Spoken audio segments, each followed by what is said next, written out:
Hello, everybody. Welcome to my super random live stream because I have 8 days to finish my grant application. We have some very awkward camera angles because I need to record on my DSLR and also live stream here. It's going to be sloppy, this live stream. And just so you know, I will be muting myself during most of the stream because the utility knife that I'm using is really loud. And I don't think anybody here wants to listen to me scrape for multiple hours. So I'll mute myself. But every now and then I will stop to answer some of the questions in the chat.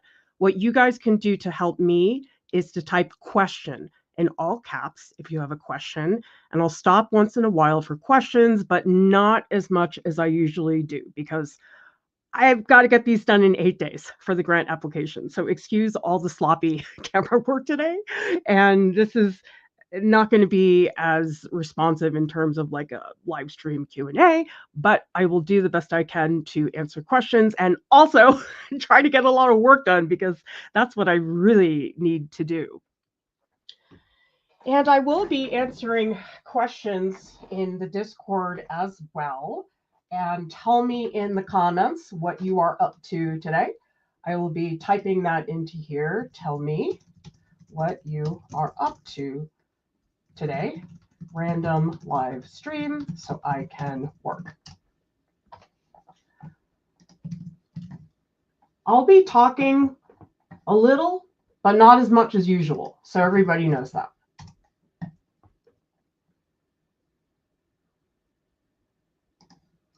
You guys can also feel free to join me in the Art Alongs channel.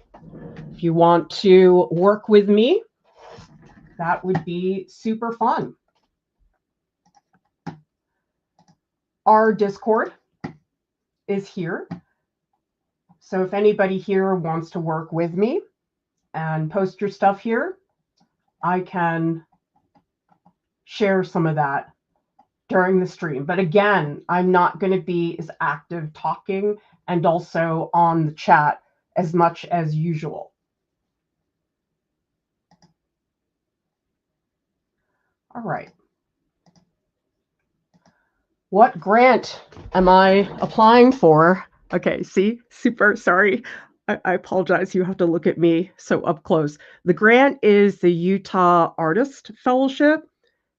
It is due on Friday, and I have to finish 4 more drawings, maybe fix up 2 more in order to get the 10 artworks that are required for the portfolio. The grant is $5,000, and I looked into it when I first moved to Utah, but I think because of COVID, they weren't doing it. And so I found out about the grant on an Instagram ad. I was like, oh my God, Instagram ads are actually very helpful. So I'm throwing this together. Of course, I found out about it 2 weeks before the deadline. So yes, apologies for the super awkward camera view. I have so many things set up right now. I got my DSLR. I'm streaming here. I have my mic. It's very complicated. So apologies for the crazy sloppy live stream you're all gonna get here today. All right. As a reminder to everybody, because I'm going to be scraping away with this utility knife, it makes a horrible sound that I don't think any of you guys want to listen to. So I will be muting myself, but here and there I'll stop and I'll take a look at the chat, have conversations, talk to people from around the world, and tell me what you're up to, because I won't be able to participate as much as I typically do during a live stream. Apologies, but I have a lot of work to do. I already started like 3 hours too late today.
And by the way, everybody, I will be posting updates of the piece in the Discord. Just check the Art Alongs channel, and I will show you incremental parts of the process while I am working. This is good. Holding myself accountable for doing the work, as if I'm here with you guys, I have to keep working. I can't get distracted by something else. So I will be doing that. If you guys don't know where that is, this is, oh wait, that's party chat. Sorry. It's part of Art Club. The channel is going to be here in Art Alongs. And Selena says, light caught my glass. Going to work on some studies. Oh wow, that's that's really difficult to do. Yes, I'm sorry, everybody. The setup that I have right now is so awkward, and this is the best way I can put it together. I should take a photo of it so you guys can see how weird it is. So apologies. Yes, you have to see my face up close for today. I'm telling you, it's going to be a super, super sloppy stream, but I need to get work done, and you guys need to hold me accountable. So again, if you would like to ask me a question, put question in all caps, and here and there I will take a break, but not as usual because I got to get work done. And we've got Anna here working on a lino cut. Yes, we are both cutting away.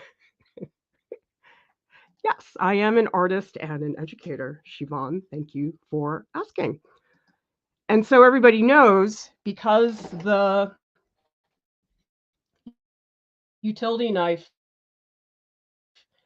is so loud when we have that terrible scraping sound. Okay, let's get back to work, everybody. I might talk and unmute here or there. Ow, I'm in pain. Maybe if I have something very insightful to say, although not guaranteed. My brain sort of goes on shutdown mode when I'm actually trying to get stuff done, but I will share for you guys a lot of the close-ups, because the thing about this technique is that a lot of people are like, oh, that's charcoal. I'm like, no, not charcoal at all. So I want to make sure that you guys get a chance to see that. So again, I will be putting that into the Discord. And that is going to be in the Art Alongs channel. And I'll be posting close-ups so everybody can see better, because I know this is my crappy webcam, which is not going to go so well. Okay, I got to show you guys the setup. It's very impressive. I'll put it in the Discord. There's like so many cameras going on right now. It's very entertaining, because I'm trying to shoot photos with my phone. I have my DSLR, I have the webcam, and I also have my mic. So it's a lot.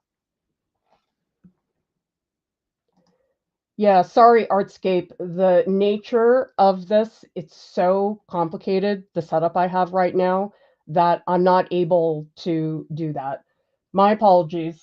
It's just I threw this together last minute. Normally it takes me like an hour to set up, but I don't have time to do that today. So apologies. But if you guys go into, again, the Discord, you will be able to see the absurd setup that I have going on, and I'm trying to make sure I don't destroy my back in the process. But here, if you guys go to the Discord, you can see the full view of the piece, and you can see here, these are some of the details.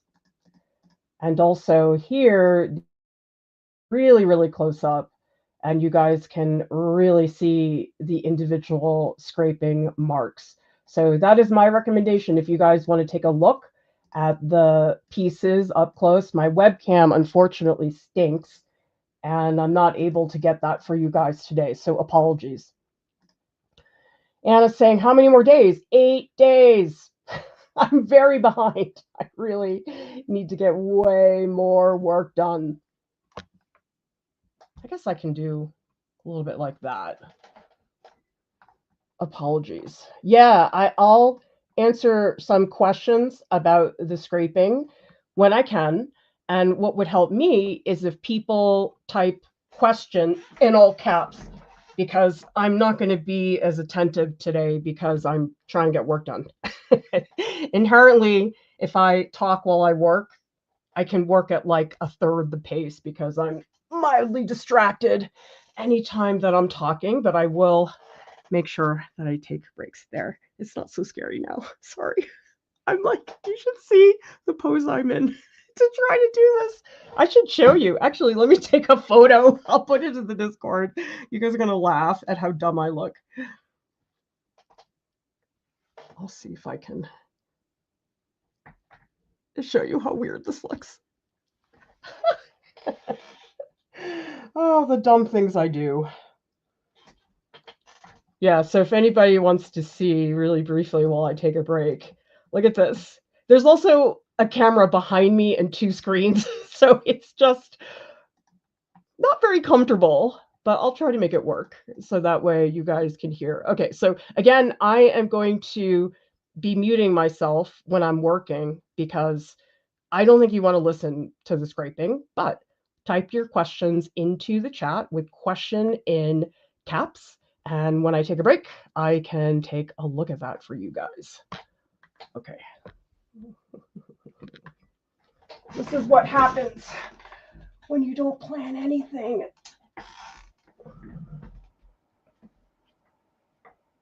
Okay. Mute myself.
Hi, everybody. I'm sorry. I know this is really weird framing, but this is what I have. And I believe we have a question here from Carolyn, who says, I'm having trouble judging scale. How big is the piece? Let me take a photo and I'll put it into the Discord. So that way people, oh God, I keep like dropping everything. This is probably the sloppiest live stream you guys are ever going to see from me. All right. It's definitely bigger than life size. Okay. A reminder, everybody, this is going into the Art Alongs channel. I'll show you exactly where that is. Art Alongs is underneath live streams. Come here and you guys can see that's my head right up against the drawing. So hopefully that gives you guys a better feeling of scale. I think it's 18 by 24. I totally cannot remember. But tell me in the comments, everybody, what are you up to? Are you working with me? Are you chilling out? Because I had big plans this morning. I was like, oh, I'm going to get up early and I'm going to get work done. Guess what? I woke up at 11. And then I was like, oh, I'm really tired. I need to sip some coffee. And then I was watching some YouTube music video. It's like I didn't sit down to work. I don't think I started working until like 1:30. And then, of course, I sat at my desk and I thought, oh, I got to get these workshop registrations done. I have to reply to these emails. And it probably was more like 2 o'clock, which is about an hour ago that I started working. It just it takes so long. How many people here are able to just sit down and work? It takes me a good hour before I'm like actually working, even though I tell myself I'm working. Oh, I don't know what's so difficult. That said, it's also Sunday, and I just don't feel like working. But I have to. Grant is due in 8 days. I can't not do that. That's a choice that I do not get. Oh my God, 3 hours of playing? Wow, my dog is not like that. Not at all. So a couple things you might all like to see. You might be wondering what I'm drawing with. These are lithographic crayons, and typically these are used for lithography, which is a printmaking material technique where you draw on a stone. And so these are very greasy crayons that you use to draw on a lithographic stone, and then you print it. And then the other thing, I believe that Randy is calling these the Forbidden Fudge Bar. Look at this. They're even wrapped in aluminum foil. Well, I guess this one's not. But anyway, this is a lithographic rubbing ink stick. It's also for lithography, and it's very greasy and sticky. It's like drawing with tar. I find these really wonderful, and they come in different hardnesses. Like this one is medium. Yeah, see, it really, it's a fudge bar. It's like wrapped up in aluminum, and they're really wonderful and great for aggressive, very strong strokes. So these are all my candy bars for lithographic rubbing ink.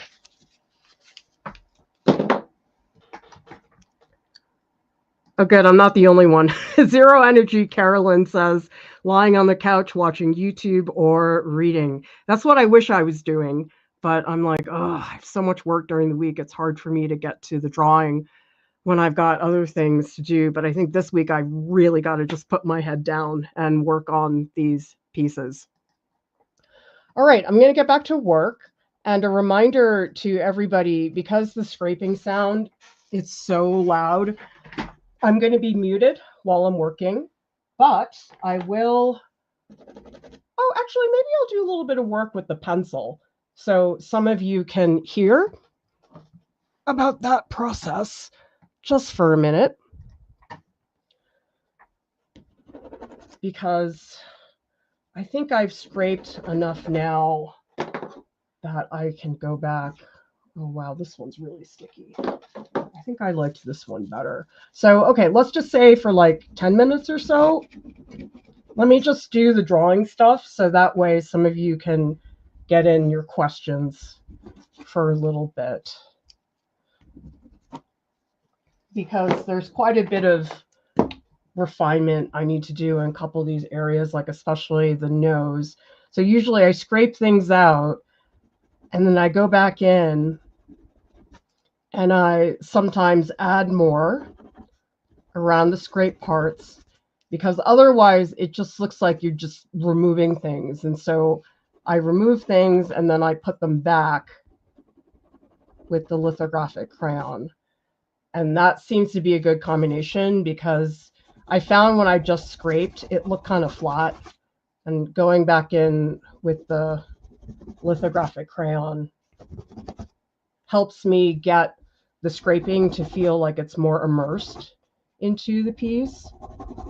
I'm going back in and then I'll go back and I'll scrape even more. It's back and forth. Scrape, draw, and that ensures that the piece won't look too flat, because that will happen if I just scraped or if I just drew. That probably would be the case. Really important to be flexible in this way.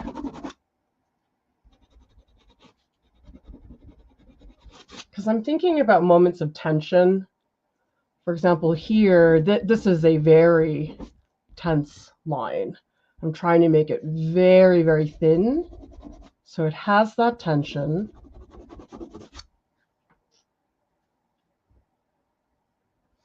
I'm trying to get some of these to overlap.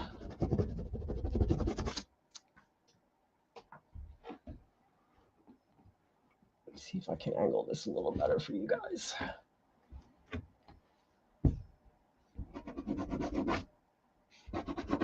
Inevitably, I'll do too much of this. And then another thing I have to consider is that these crayons, they're not the same color as the etching ink. So this is the etching ink, the smeary part, and that has a brownish tint to it.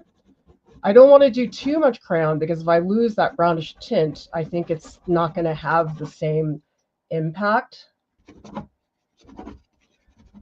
A reminder, I'm going to be muted most of the time, so if you have a question, right now is the time to ask me, because this gets very loud. Okay, this is the one spot, like I'm getting it very thin, very, very harsh edge. And then as it gets further out, I just put down less pressure. Pressure is a very big part of the drawing process here. How hard I press. Oops, sorry, I'm going off the page. Yeah, like here, there's too much highlight, and I just want to tamp it down a little. Initially, the lines will be too much. Scrape away too much on purpose, and then I'll put it back, because you can never get the right balance all at the same time.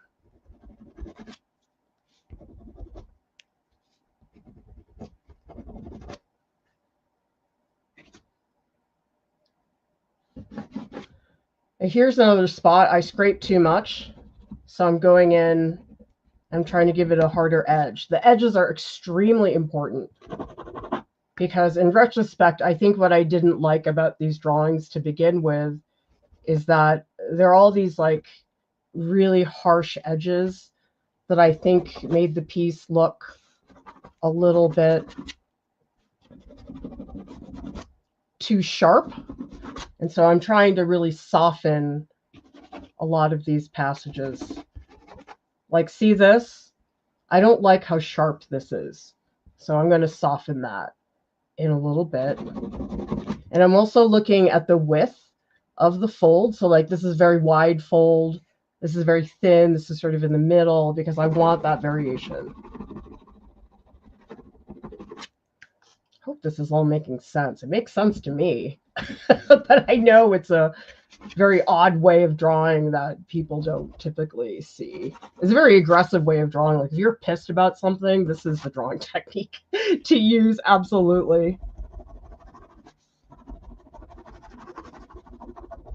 Here I'm blending. I'm not pressing down very hard. Here I want to blend too.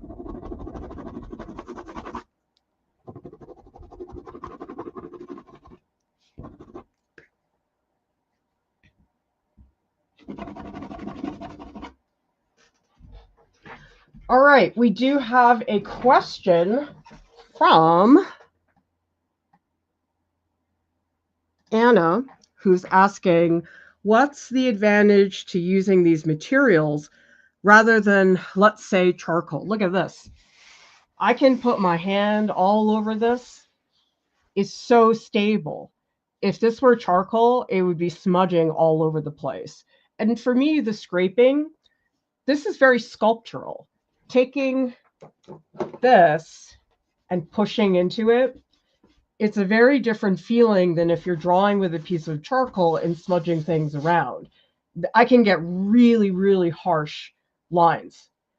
Now in charcoal, I'd have to use an eraser to get those highlights. And sure, those work. But does everybody see the individual cuts of the utility knife? That I would not be able to get in charcoal. I like this, Randy. I looked at some blown glass figures yesterday, and I noticed those little divots that gave a better illusion of depth. Those little things, they really matter, everybody. The stuff where you're like, is anyone going to notice? I'm like, they do. Somebody asked me the other day, they said, well, what's the difference between an amateur and a professional? And there's no definitive way to say it, but the thing I would say is it's like that extra mile, doing just a little more in a couple spots. All right, let's get back into some of the scraping because I got a lot more to do. I think I'm ignoring the lower right-hand corner.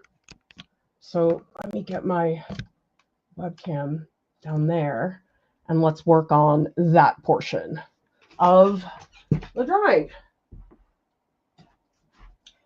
Let me take a photo of the entire image so far so everybody can see where it is.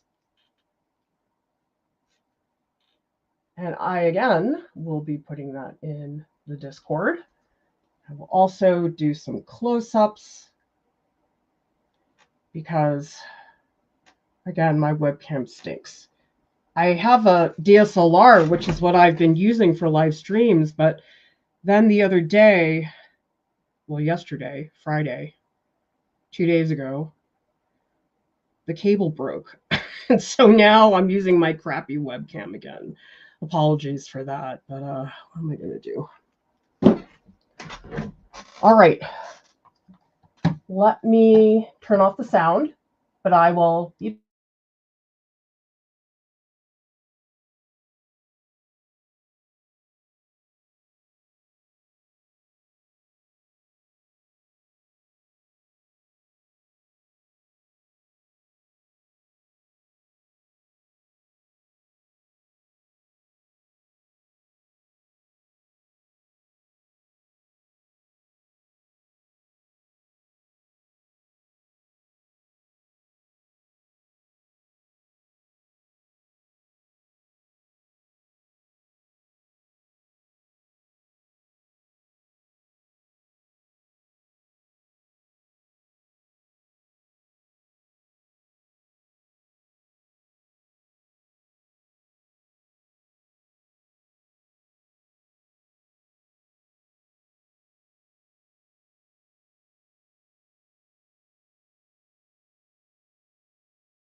Briefly, to answer your question, Linda, materials I'm using, utility knife.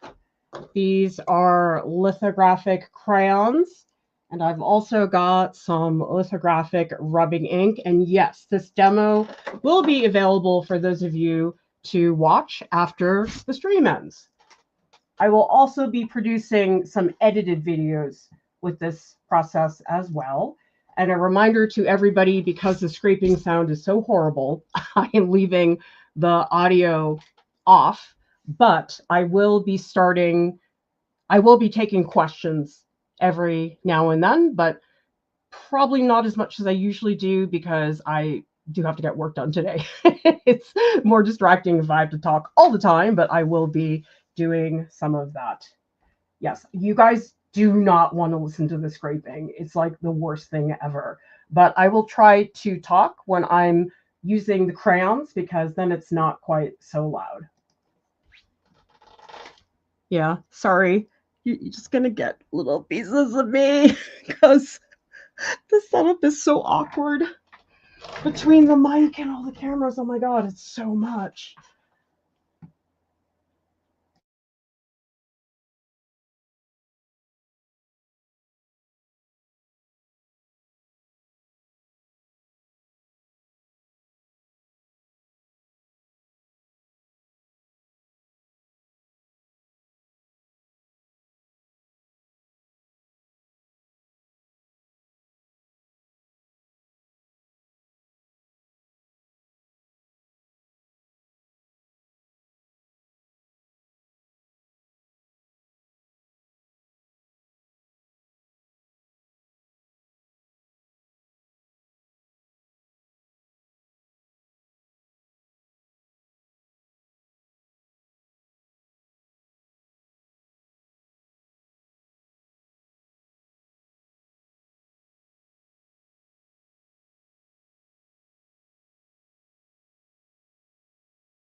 All right, let me see if I can get a less horrible view.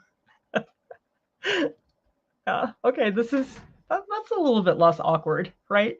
Although, gosh, where should I put my mouse? You guys should see this setup. It's absurd. Hang on. And a reminder, I will stop once in a while to answer questions. I will also be doing some passages with the crayon where I can unmute myself and chat a little bit, but apologies, this is just like super awkward camera angles. There's just too many things. Okay, we have a question here from Linda. Want to get myself litho pencils? Do you list all supplies? Yes, I should update the video description later because I tossed on the stream last minute and didn't do my usual prep.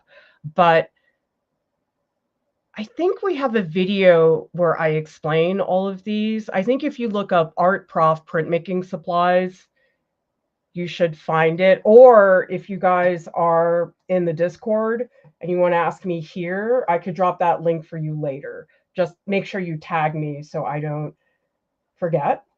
But again, another reminder, everybody, I am posting the close-ups in here. So if you want to really see all of the cross-hatching, this would be the place to do that. People have been asking about scale, and I did post one. Here it is. Okay, so this is me and my head right up against the portrait. So definitely bigger than life size. And you guys can all see here. This is why everything's so awkward today.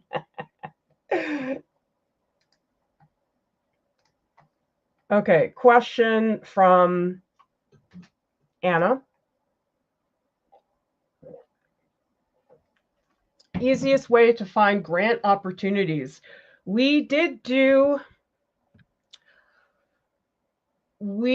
stream. Oh, no, it wasn't a stream. We have an upcoming stream about grants, but the best way for you guys to find out is, let me show you guys on my screen so that you can see this better. This video here, $5,000 for artists. This one I do talk a little bit about that, and I believe if you look at this video, I think we did list links. We did. Okay, so here, artist grant listings, the ones that we recommend are Creative Capital, New York Foundation for the Arts, and then, of course, we have our own list of artist grants, and you can see here that they're organized by, sometimes it's media, sometimes it's based on location. And so down here we have ones that are listed as well. So you guys can go through all of this listing. And of course, the best way to ask us questions about anything is to come hang out in the Discord, because people ask me so many wonderful questions and it's harder for me to give you the supplies or the resources in here. Certainly, I try to update the description as much as I possibly can, but the quickest way to solve anything you're struggling with is just ask us. Come to the Discord. How many people here feel that you've been in situations where you get stuck and you're like, well, I don't know what to do, or something you're researching and it's very unclear, and you are frustrated by not knowing what is the right information? Tell me in the comments if you've had that experience, because I think most people just go, oh, I'm stuck, I don't know. Just come to the Discord. We can answer pretty much any question you have about being an artist. And it's the easiest thing. Like, our Discord is free. We do have other parts of our Discord where you get more staff attention. Like, for example, in Art Club, we have open studios chats, we have discussions, all kinds of fun things. But in the general public part of the Discord, you guys can ask anything you want. And chances are there's somebody in our Discord who has the answer. I'm amazed. I mean, there's stuff people are asking us in the Discord that I know nothing about. And so I am grateful that there are people in the Discord answering those kinds of questions. So if you want those answers, come into the Discord, because there's so much misinformation out there. And I feel bad because there are a lot of artists who are misled to think something, and they end up going and spending a lot of time in the wrong direction, which is a huge bummer. So never feel like you don't have any options, because you certainly do. And if you want, for example, an audio reply from me or an audio critique, that would be a place to go, like Art Club, which is in our Discord, and then you can get a lot more personal attention. Oh, I guess it's good that I'm taking these talking breaks because my body hurts. Oh, older folks, what hurts today? Ow, it's definitely my neck. All right, let's do some more. Let's get into some of the lithographic pencil stuff, and that stuff I can stay on voice in order to show everybody. Looks like Lisa painting for the art dare. Never painted using a pole and roller on the ground. Oh, I really want to see what that looks like, Lisa. You'll have to post it in the Art Dares channel. Yeah, this is the Art Dares channel, everybody. This is where you can do every month's Art Dare, and it's really nice for us to see everything that people are making. Here is one from Coffee. This month's Art Dare is, oh, here you are. Oh my gosh, this is awesome, Lisa. Oh my gosh. Oh, this is the painting on the roller. Oh, those are beautiful textures, Lisa. Fantastic. Okay, we gotta draw. Okay, so I'll stay on voice for this one part because I'm gonna work on this area near the mouth. And this spot in particular has a lot of crayon work that I need to get done. Right now, I will stay on voice because this area, here's how you peel these things. They're so annoying. Like sometimes the peel gets all messed up. See, it's like it doesn't peel very well. And then sometimes it like stops peeling. I really wish they'd come up with a better design for this. Although this one seems to be cooperating. Ah, good. Yay. I can't believe it actually worked. Okay. So in here, I'm going to sketch in between. And you know something? I think I was pressing down too hard before, because I want to adjust the drawing, but I don't want to like redraw the drawing. That would be bad. So I think I need to not be so aggressive. In the beginning, you have to be, because you're trying to just lay down big fundamental areas. But I don't have to do that as much more because those areas have been really well established at this point. So I'm not worried about that. Right now, I'm not pressing that hard. I'm doing it lightly. Welcome, Jennifer. Happy to see me lose all the BS in life for a while. These works are beautiful. Such a vibe. Thank you. Yeah, I don't beat around the bush. I don't know. Sometimes when I was teaching in academia, students would often say, wow, she doesn't beat around the bush. I'm like, why would you? It's time consuming to beat around the bush. It's a waste of time. Or people would say, wow, we didn't waste any time in class. I'm like, I don't want to waste any time. That time is so valuable where I'm in the classroom with the students. I guess there's lots of classes where we waste plenty of time as somebody who has been in those classes. Or my favorite thing is, you guys ever have teachers who have like no sense of time? Like I had this one teacher, she was so nice and I loved her as a professor, but she had no sense of time. And so she would hold us like 20 minutes after class. And I'm like, oh my God, can you please pay attention? That bothers me. I don't like it when teachers hold you late without any advance notice, or at the very least say it's okay if you need to leave. Like I wouldn't mind if they did that. But she would just go on and on and on. And I was like, oh my God, kill me now. Tell me if you've got a teacher story like that.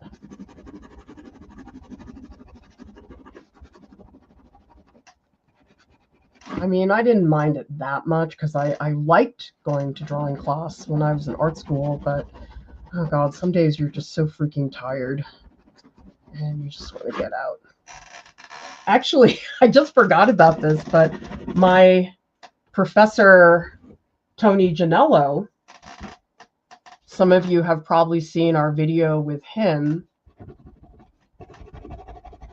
He always let us out an hour early, and we loved him for that reason. He gave us the option. Like he'd say, okay, the models will keep posing, but you guys can leave early if you want and take a while. Guess what we all did? We always left. I think he left too. Maybe he just did it because he wanted to leave. I don't know. It's really hard to say. But I'm a little bit obsessed with time, where I will start on the dot. Students used to get mad at me that I did that. I'm like, what is this like start 10 minutes after? I don't want to punish the students, the ones who actually made an effort to show up. I think that's very frustrating if you have a professor who does that.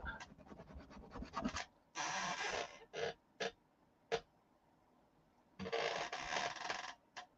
trying to figure out, I think I do need to make the teeth a little darker. I think they're a little too pronounced.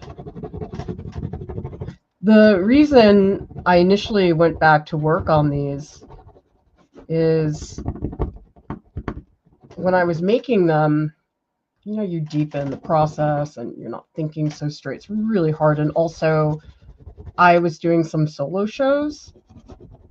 I think I did 3 total, but there was one point where I had 2 going on at the same time. That's when I got super burnt out.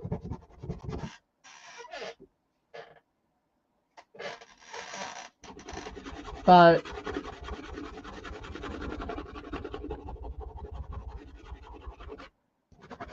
one of the things that really bothered me about this work at the time, I hate that. I mean, I'm grateful that one of my colleagues said this to me, but at the time it really upset me because number one, I knew she was right. And number two, she said this to me like at the opening reception of my solo show. And I thought that was sort of annoying. It's sort of like telling people they shouldn't get married the week before the wedding type of thing. But she said to me, the drawings look too much like photographs. And I hadn't been able to get rid of that itch from her saying that to me. I never did. And I guess deep down, I knew she was right about all of that. And I knew she was right. But you know, when you're in denial, even though you're like, oh my God, I totally know she's right, but you don't do anything about it anyway. Yeah, that was my experience with that. So yes, that was very frustrating. But because she said that to me, I'm working on these drawings and I think I'm getting better results. I think they're more interesting. They definitely don't look like photographs anymore, even though they have representational qualities. I think I'm breaking this up too much. Let me shoot a photo to show all of you what it looks like in the Discord because I think it's getting very streaky and liney, which is not a bad thing because to me, it's better to overdo the streakiness and then push it back. So I am intentionally scraping out more than I actually want to scrape out, but it's a good thing. Like I said earlier, it's that back and forth. And I'm also going to shoot some close-ups, and these are all going to go into the Discord.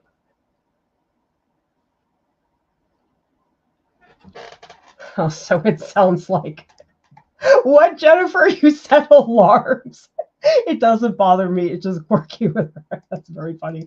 Well, people used to tell me, they're like, yeah, Clara, I set 5 alarms because of your class, because I was such a hard ass about people really getting their stuff done. I think being on time is important. How many people here agree with me? Because some people are like, it's not such a big deal. I'm like, it is.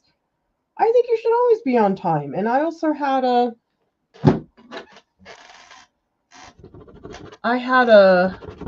orchestra conductor in high school who used to always say to us, on time is 10 minutes early. And I never forgot that lesson. I just feel like if you're not on time, you're like wasting someone else's time. I don't know. Am I being too big of a hard ass about that?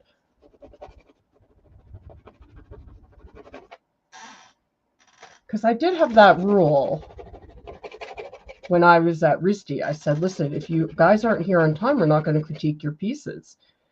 And I don't think it's absurd to demand that people show up on time, but a lot of students really were mad at me about that. Whatever.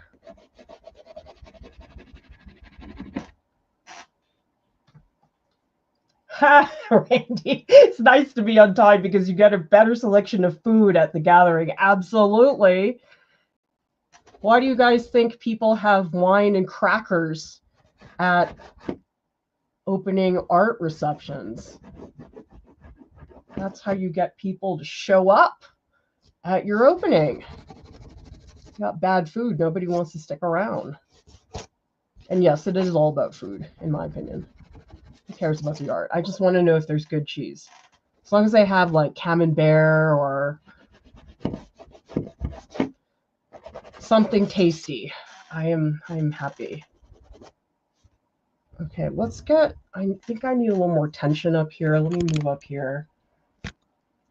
This one spot.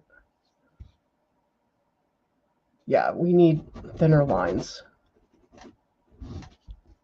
This is going to be really thin.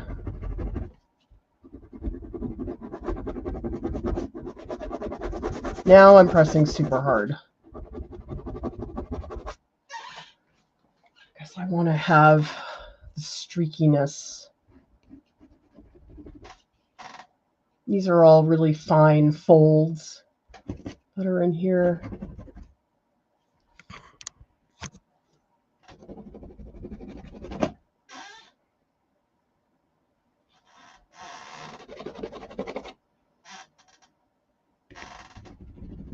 You know something, I was thinking at first that I would just buckle down and finish this one, but I think I might switch to another piece. It's sort of nice to feel like you've started all the pieces. For some reason, that makes me feel like I'm making more progress. Because I could just work on this, finish it, and then pick another one, but I don't think I want to do that. I think I'm going to do a lot on this one, start another one, and do all of that before I get back into things. This is a light pass, just going over this.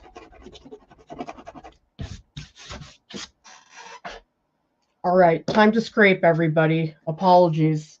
I just think you don't want to listen to that because it's pretty bad.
All right, let's take a brief break and chat about some things. Now would be a good time if you have a question or a comment to ask me something. We have a comment here from Jen. Sometimes neurodivergent brains have trouble with time. It's called time blindness, and it can be a real struggle. Oh, I never heard about that before. Well, thank you for letting me know, Jen. This is another example of just how much I have learned from our community. So many things that I never would have known on my own or even known to go out and learn about. It's incredibly helpful because I programmed a live stream for Tuesday, and it's titled Self-Taught Artist Mistakes: How to Fill Gaps in Your Learning.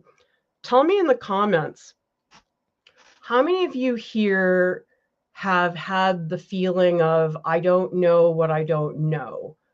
For example, if you're self-taught and it's not like you are in a degree program which has a curriculum that's already set for you, I'm curious, how do you guys figure out where the gaps in your learning are?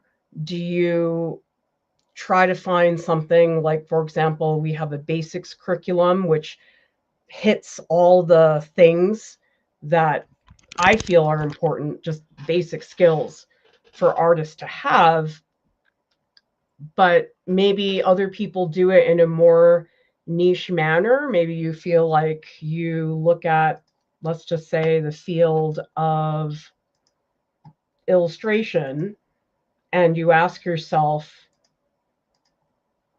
okay, what do I see other illustrators doing that I'm not seeing? Because I think it's very difficult to figure out what you don't know. And we've actually been accused of letting people know about so many things that they never would have known about, that they now want to try everything.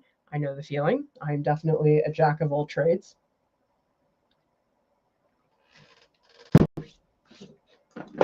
I guess the easiest answer I have for filling those gaps is to find a basics curriculum, which we do have, and it's on our website.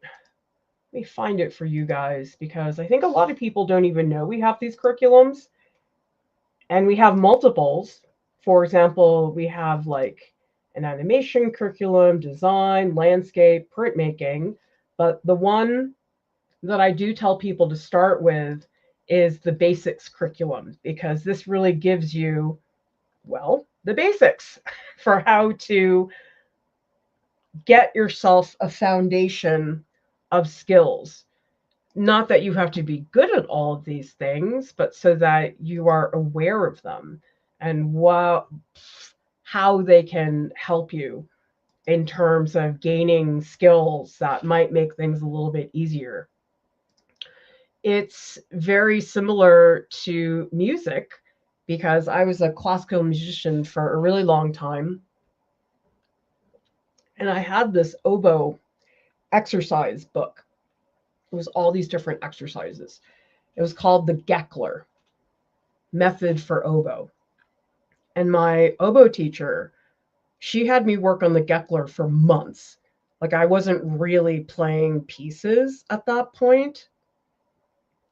But I remember there was this one very magical moment where I was studying the Haydn oboe concertos after I had finished the Geckler, and I just could play it. It was nuts. There was all these like really fast passages and stuff in the Haydn oboe concerto, and because of the Geckler, I just could play it. It was magical. It felt so smooth to play those complex passages. And I was just floored how well that worked. So I guess the basics curriculum, it's the Geckler for any of you here who want to fill those gaps. It's like, it just, oh my God, smoothed out everything. So many things that I was having such a hard time with. It just like poof, right away. I could play it. It was amazing.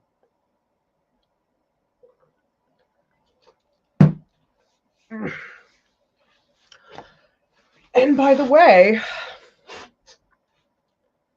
this is what it's like in the studio. It's not that exciting. I don't know. Maybe you guys think it is, but I don't.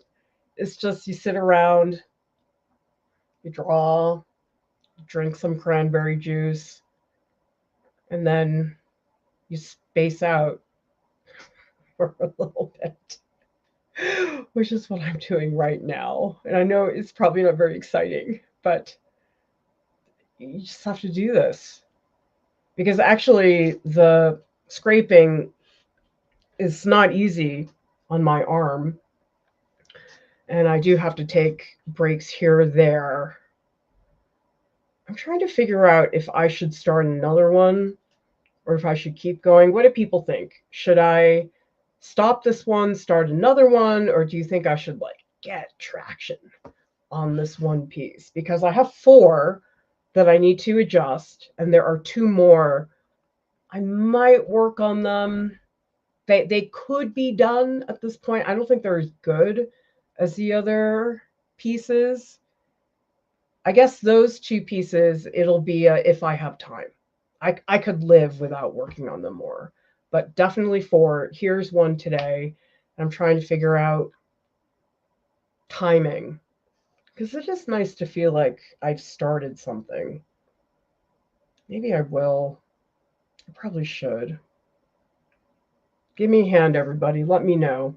Do I start a new piece or do I stick with this one? Although I'm looking at it now and I'm like, damn, I think I scraped too much. I think I'm losing some of those blacks, which is annoying. I don't know if I should go in, especially the lower right corner. I think that area got really light. It's so much lighter than I want it to be. And I feel like I'm losing that like big shape of the portrait. Not sure. Okay, well, Randy says, starting a new piece will give you energy and time away from your current piece. That's what I'm thinking. Because it is nice to feel like everything's started. I don't have problems with that, but it just feels faster. I mean, I'm sure it isn't actually when it comes down to minutes and things like that, but I think it's just like in my mind, I feel like I'm making more progress because I've started a whole bunch of them. Might need to space out a little longer.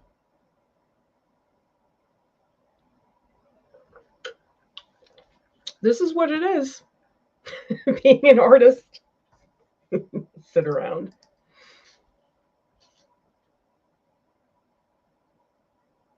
It's the real deal, everybody. Sitting around in your studio, spacing out, questioning, trying to figure out what to do next. I probably should start a new one. Oh, I'm tired, though. What the heck? It's like already 4 o'clock. I think I probably should. Because you know something? This is a very rare moment. My spouse and both my kids are out of the house. I'm like actually home by myself. It's amazing. I love it. I love being at home by myself. It's the best thing. Yeah, I think I'm going to start another one. Okay, but I need to check my printouts. Let me do a change of pace.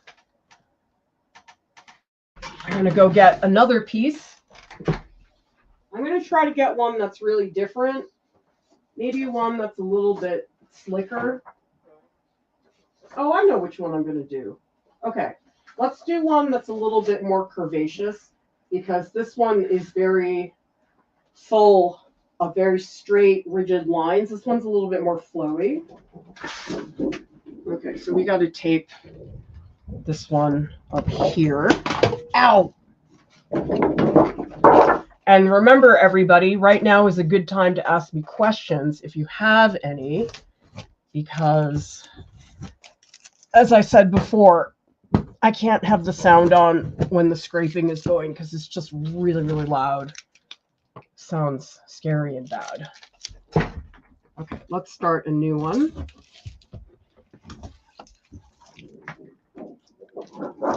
And the new one we're going to do is this one. I love my blue tape. Okay. Yeah, because the beginning can feel like, oh, I have to jump start. And once you get those first few marks, it's not as bad as you might think. Let me get a wider view so you guys can see more, the whole thing. Again, apologies for the crappy camera view, but I am pissed that my stupid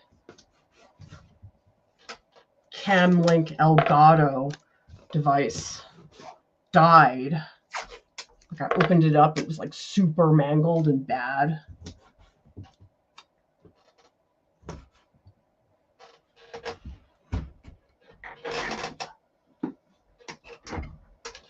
Hopefully that's better. You guys can see more where I'm going. And I got to get my drawing. You know something? I was thinking I would use the reference images, but I'm not. Like I was looking at one earlier thinking I'd need to observe the reference. But you know something?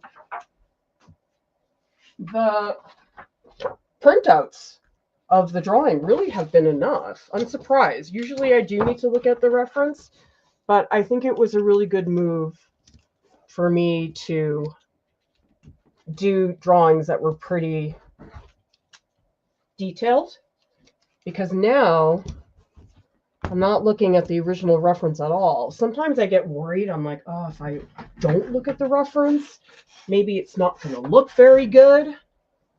But I'm happy this actually worked out okay. Okay, reminder everybody, if you want to ask me a question, put question in all caps. I do see a question right now from Luca.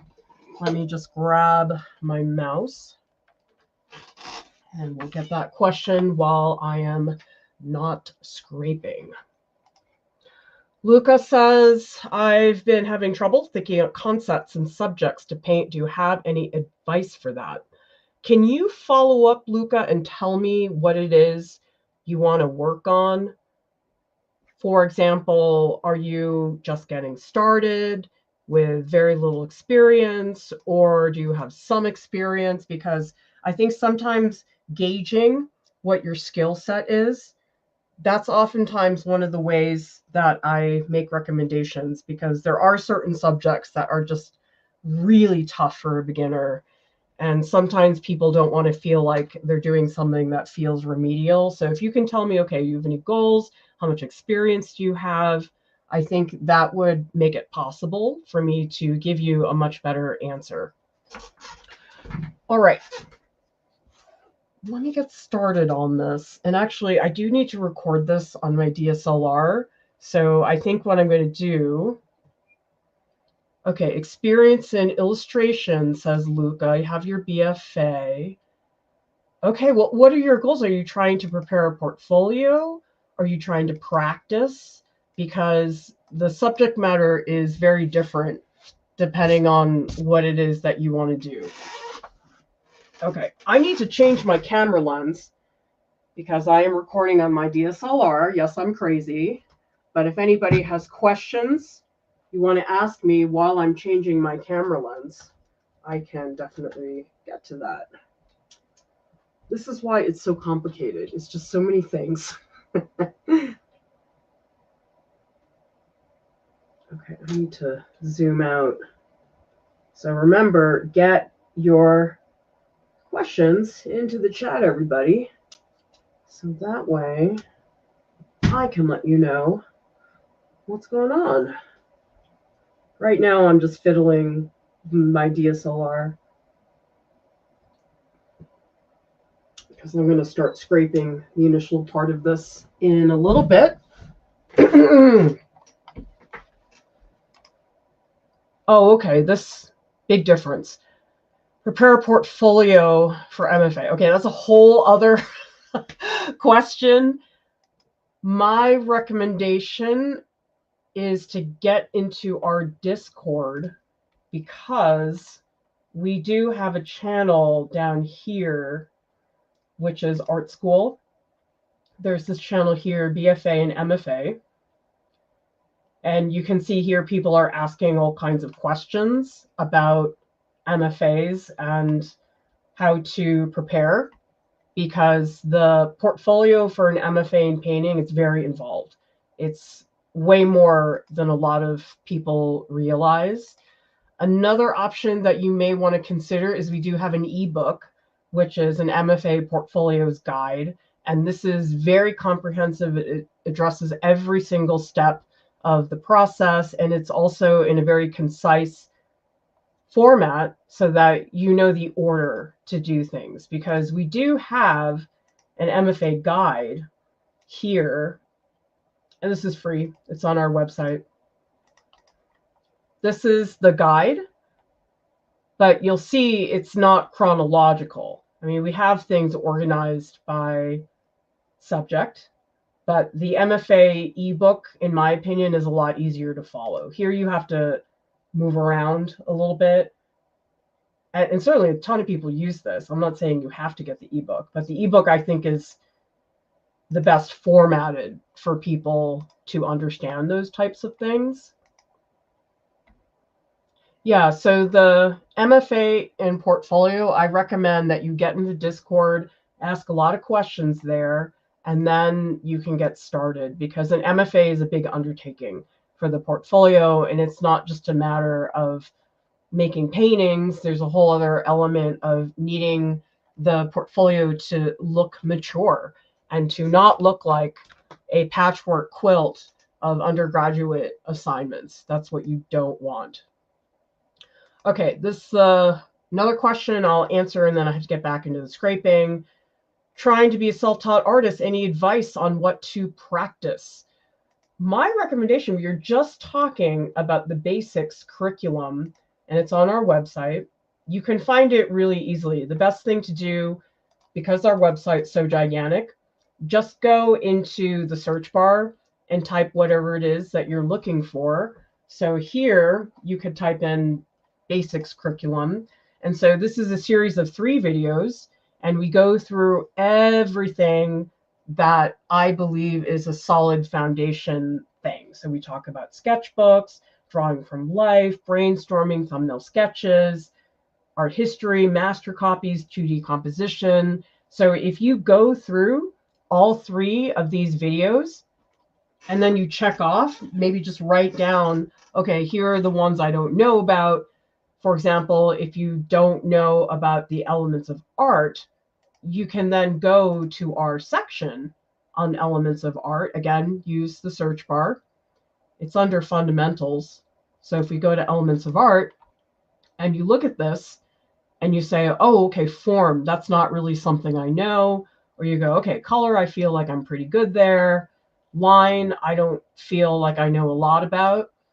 So start with the basics curriculum, because that will give you some kind of an outline. Yes, get into the Discord, you guys. The Discord, this is where it's at. You want to hang out with us? You want to ask questions? This is the most efficient way to get all of that information. Okay, let's start scraping into this one.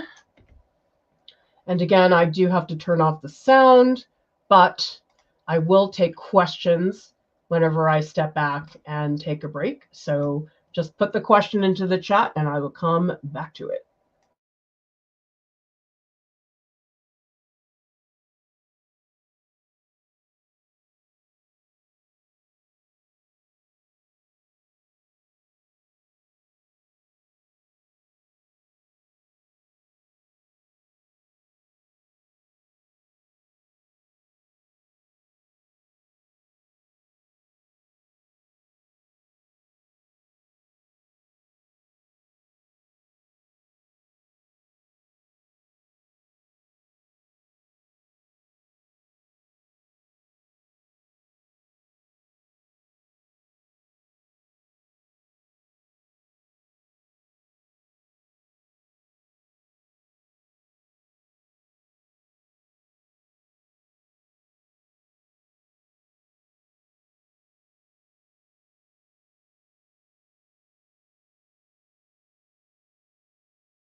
All right, let's unmute and do a little bit of chatting. Thank you all for being here. I know this is a weird stream because of the noise, but hopefully it gives you guys some insight. I will be doing some edited versions of this later, but I think it's very different when you get to see it live. Okay, so we have a question here from Jen. What medium were the drawings done in? It is not charcoal.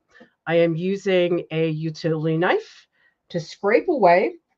The dark part of the drawing is etching ink that I smeared around with my fingers on Dura-Lar. So the thing that I'm drawing on, it's like a very thick plastic. I sanded that, I smeared the etching ink on, and then there's a couple other things involved. We have a lithographic rubbing ink. It's like a very thick tar-like material. And then I also have these lithographic crayons, and these are typically used like the rubbing ink. It's for lithography. So these for lithography, you would draw on top of a stone. And so the greasiness of the stone is what allows the lithographic process to work. And you guys can probably see one of the nice things about this technique is I can do that. Totally permanent. It's really nice. That's one of the reasons why I did not do charcoal, is charcoal is so fragile and a pain in the butt for that reason. These drawings are very stable. They can go through a lot. You can roll them up. I've rolled them up. I've put them onto gallery walls and had no problem. That's the only issue I really have with charcoal. It's just so fragile. Tell me in the comments how many people here like charcoal. I liked it for a long time when I was in art school, but I stopped liking it because of that fragility. That was really bothering me for a very long time. And so I really wanted something that had the look of charcoal without the fragility of charcoal. Thank you, Jen. So in love with these pieces. I wish I was there in your studio so I could try out the technique. You certainly can. I did not put the supplies in the video description because this is a totally last minute stream. But Jen, since you are in the Discord, you can come into the drawing and printmaking channel and ask here. Another reminder for people, don't tag me in the public channels because we ask people not to ping staff, otherwise we get pinged all day. However, if you are part of Art Club, you can tag me all you want because it's a much smaller group. We are able to allow people to tag us. And Art Club is where I'm most active. That's where you can get audio critiques from me. You can talk to me on a voice session during Open Studios Club. So while I am active in the public channels, like here in general and stuff like that, I'm not as present because I would die if I had to do all that in the public channels. So the best place, again, everybody, if you want direct feedback from me on something, join Art Club. It is $30 a month. Or if you want unlimited critiques and open studios, you can pledge at the gala tier. The party tier is $30 a month. Let's take a look at the Art Alongs channel. Some of you guys have been posting in there. Art Alongs is where you can share stuff for me to take a look at. It's in the live streams area. So let's see what people are up to. And by the way, this is where I'm posting updates. So if you want to see a much better, more in focus version, this is the place to do that. And actually, that reminds me that I should take a progress photo for all of you guys to see. And I, again, will be posting that into the Discord. I'll also post some close-ups so you guys can see how the piece is progressing, because The webcam is just not that good. So if you guys come into the Discord, you'll be able to see much better the material, because I think when you look at it from a distance, it just all looks the same. So these close-ups will make it a lot easier for you guys to see. And these are not edited. I'm just tossing them in here. Normally, I would take the time to do that. But let's see what else is going on in here. Okay, so Jen, Wally is coming along. Yes. I saw him earlier. I was going to say, I love the way you did the glass and the beer. This is some beautiful strokes. And his stomach just looking so blubbery, and it's so expressive. I've seen you work on this, Jen, in some of the other art alongs. And I believe Salinas is working on some digital images of the glass. Wow, that is very intense. You've done such a great job, Salinas, of really taking a look at all those various shapes. It is not easy. And a reminder to everybody, a great place to get started sharing your work would be our show and tell channel. So in here, we have a lot of people posting an image.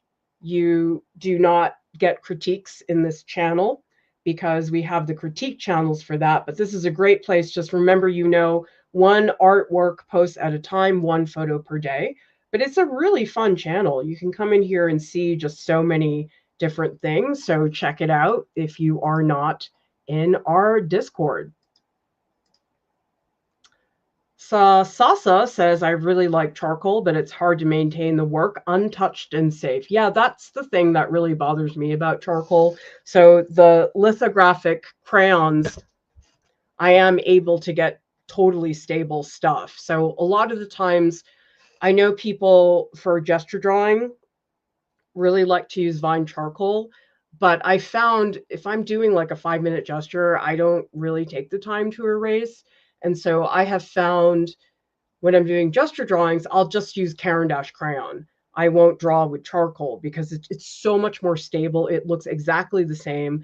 And giving up the ability to erase is not a big deal when you're doing like a 2 or 5-minute pose. If you're doing like a 30-minute pose, I could see you would want to be able to erase.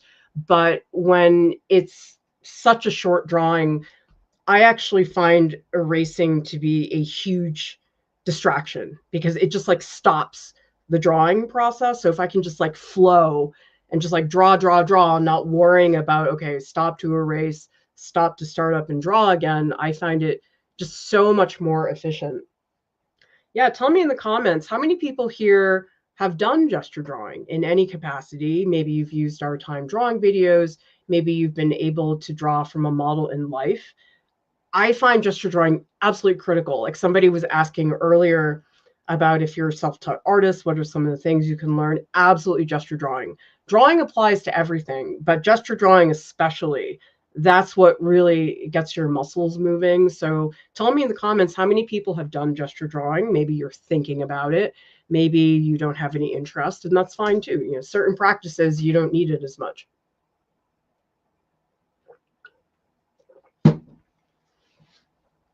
Geez, working on art is exhausting. Anyone else here feel that way? I'm working on the job like, man, I'm tired. But I gotta, probably what I should do is try to get all 4 of them jump started. And then I think when I pick them up during the week, they won't be so much work. Luca says, I've done a lot of gesture drawing. Fantastic. Gesture drawing to me, it's like you light a fire under your butt. Because if I have all the time in the world to work on the drawing, sometimes I take too much time and it becomes inefficient, or sometimes my drawing starts to look really stale. And so gesture drawing for me has been very important to keep up that rigor and that energy. It's not a term, choppers, aggressive drawing. I just put it in because I'm scraping away with a knife. I'd say that counts as aggressive for drawing. Randy's asking stance on line of action in terms of cartoon figures. I don't think I'm the best person to ask for cartoons because it's not my field, but for figure drawing, like what I do, I find it very confusing. I think it just makes things very difficult. My thinking is that the line of action, it's like the quickest thing, but the thing is it doesn't align with anatomy.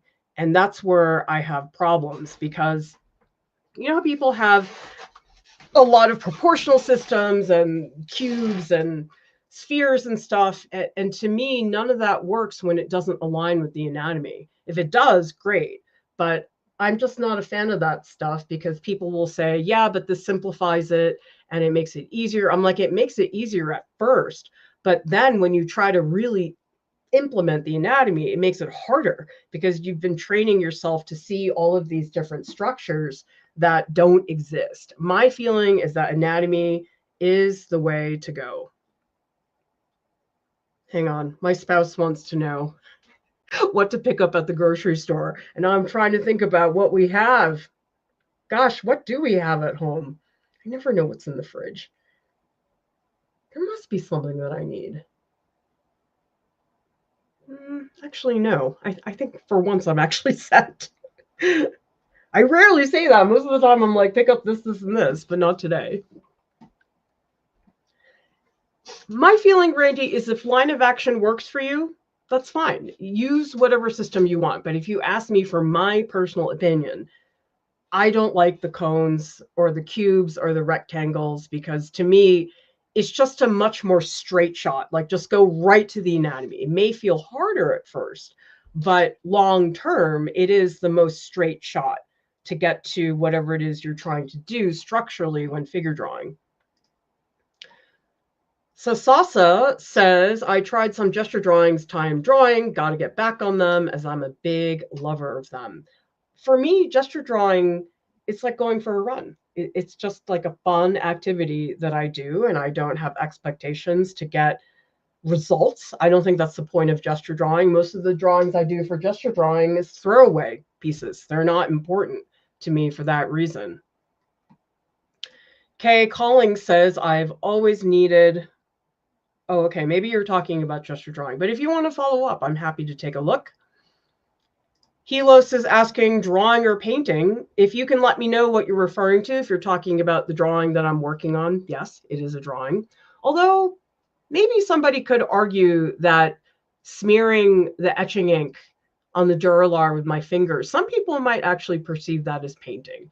I see it more as drawing, but some people will say that soft pastels are, quote, painting, even though some people think about them as drawing. And I know it's extremely confusing. People use such different terminology when it comes to certain things in art. And sometimes you'll see a video that says, okay, tone is this. Another video will say, no, it's actually this. And so that's where it gets confusing because people use the same terminology to describe different types of things. So I'm always happy to explain that because sometimes I'm talking about value and people are like, well, what do you mean by value? So I always find that very important for me to contextualize what is the thing that I'm saying so people understand a little bit better. And those definitions change. I was on an interview once. I found this to be the most annoying question. They said, what's your definition of drawing? I was like, come on. Like I'm going to stand in front of the students and say, this is what drawing is. Like, no way. My definition of drawing is like changing all the time. I thought that was a really irritating question. It's like somebody says to you, define painting. Like, I don't like that. Does anyone else think that's an annoying interview question? I always thought it was, but maybe I'm being unfair. Who knows? It's just, drawing is so broad. There's so many ways to define it. And I feel as a teacher that our idea of what drawing is should evolve and it should change depending on what we're doing or whatever point in our lives.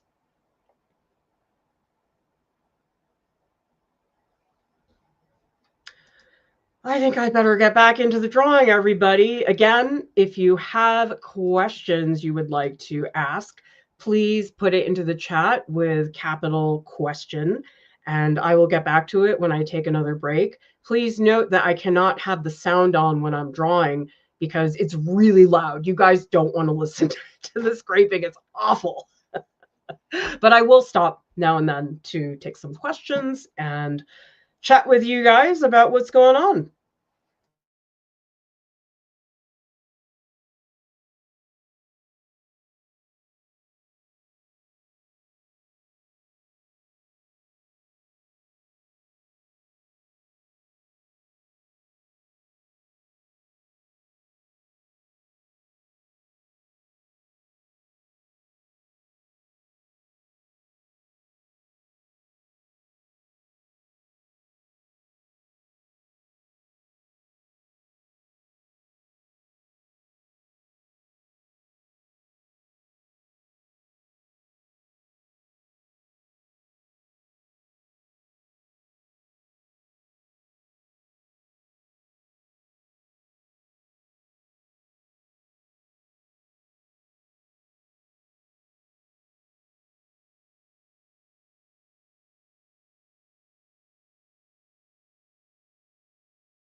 All right, let's take a quick break, talk about some of the questions that people are asking.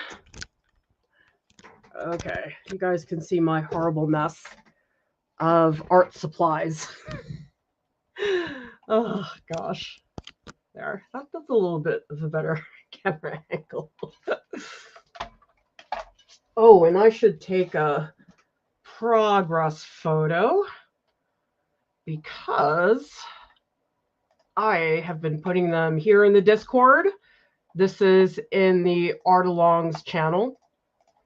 This is going to be a long stream, you guys. I have a lot of work to get done. And you know what? I don't have to cook dinner because I cooked a lot of food yesterday. So now I know people in my family are not going to starve. We do, however, have, I call them fend for yourself days when I'm like, I can't deal with cooking. Fend for yourself. Do you guys have stuff like that? Tell me in the comments. Do you have fend for yourself in your household? Because the kids were little for such a long time, and now I'm like, yep, I'm not doing anything. You guys are on your own. Okay, so here in the Discord, I am posting a better version of the image, and of course you can zoom in and start to really see the scraping. This is what I was just working on. And then if you want to see really close up, I did do a bunch in here so you can see the specific textures, because this is a combination. Like this is lithographic pencil, this is scraping, this is etching ink. So within this one area, there are actually multiple techniques going on. And I was saying here with Jen, I felt bad that I can't talk while I draw as I usually do, but says, not much of a drawer, but I love this technique. Maybe it will actually get me to draw. I would love that, Jen. All right, we have a couple questions to answer. And by the way, everybody, if you were not aware before we get to questions, we do have spaces in our upcoming 2-week-long workshops. Gesture drawing, crayon. Oh, wait, mountain landscapes is full. Sorry, I should get rid of that. Okay, we do have spaces in sparkly painting with Mia, markers, and also the upcoming oil painting workshop. These are 2-week workshops. You get audio critiques with transcripts, and there's also a 3-hour live session. They're really, really fun. Okay, question from Amanda. Nice to have you here. Have you ever pulled the blade out, used the whole blade to scrape instead of just the point? Curious on what kind of mark that would make. I have tried that, but there's so much to scrape that I found it not very fast. And also just like holding the blade in my finger was very painful. After you doing big scrapes, it does not feel good. Kay Collins says, when drawing, do you put in your blacks with the etching ink while you are drawing with the litho crayons or after? Yes, I always have to let the etching ink dry because it's so slippery. Like if I tried to put litho crayon on top of wet etching ink, it wouldn't do well. And the etching ink is a pain. It takes a really long time to dry, like several weeks before I can go into it. It does dry though, but it just takes a long time. Oh, doing it on metal. Ooh. I'd be curious about that. I guess I just really like the see-through quality of the Dura-Lar, but yeah, give it a shot. Yeah, that would be very loud. But trying a metal brush with some other scraping tools, so many options. Oh yeah, you could totally do that and pull a dry point. Dry point is where you draw directly onto copper or zinc plate. And people do that in all kinds of ways. Like they have etching needles, but there's also like roulettes. I've also seen people scrape in with all kinds of other tools. So any way you can make a mark on a metal plate can become a dry point. Randy is asking, look at what you're working with. Have you had any experience with ergonomic art tools? I personally haven't, but I think artists tend to figure out ideal positions on their own. Well, this one and the other one I was using, this is fine. Like having the grip really helps me. That's why I can't do the single blade. But I know that Kat has these really cool, squishy pencil grips because she does all that dip pen work, which is very, very time consuming. And I haven't gotten one, but I've definitely looked at those and thought, oh, that might be kind of cool. But these utility knives are pretty good because I have that grip. Otherwise, oh, I'd be in so much pain. Scrounge nights. Okay, nice. Fend for yourself every day. As a parent, I just feel guilty if I do too much fend for yourself. So I usually try to cook at least like 2 real dinners a week, and then you have leftovers, fend for yourself. It's nice. I like it. Oh, yes, that's intaglio printmaking largely is etching metal with acid. That would be line etching, aquatint, soft ground. Those are all acid-based techniques. Dry point is not. Dry point has no acid involved. Also, mezzotint has no acid involved. So those are nice options if you don't have that. Although somebody told me, because we had an experimental printmaking workshop last week, they were talking to me about electro etching, which I feel like I've heard about it, but never before. But it's a way to etch metal without using acid, which, oh my God, can you guys imagine if I could do intaglio techniques like line etching and soft ground and stuff for you? That would be so cool. But I think you do have to get a lot of equipment. I haven't researched how much it costs, but that person in the Discord was helping me, which was really, really cool. Yeah, the thing about dry point, which is metal on metal, is that you do get a very beautiful type of line. It's very velvety because you get the line from something called a burr. That's different than line etching. Like line etching has like a very clear, crisp line because the line is created with acid. Dry point's not like that, but dry point can hurt your hand, like if you do too much of it, because basically to get the darks in dry point, you have to press really hard, and that's not fun. I was doing a lot of dry points when I was like in my 20s, and that was a pain in the butt. It was not fun. Oh, guess what, you guys? I've got a very impressive, I got to take a photo. I'll put this in the Discord. I've got an impressive amount of etching dust, etching ink dust. I'll put it in the Discord so you guys can see. It's pretty funny. Here, I'll put it onto here so you guys can see. Here it is. Look at this. Isn't this cool? That's all etching ink. It's collecting on the side of my bottom of my easel. Look here. See, that's an artist thing for sure. I think I need a snack, you guys. I'm going to go get a snack. Everybody else go get a snack too. And while I go get a snack, you guys can think about joining Art Club, which is such a cool space in the Discord. You get audio critiques from me. You get discussions with staff on voice. Super fun. Okay, I think I know what I'm going to get for a snack, but let's go see what I end up with.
I'm back. I got 2 snacks. I got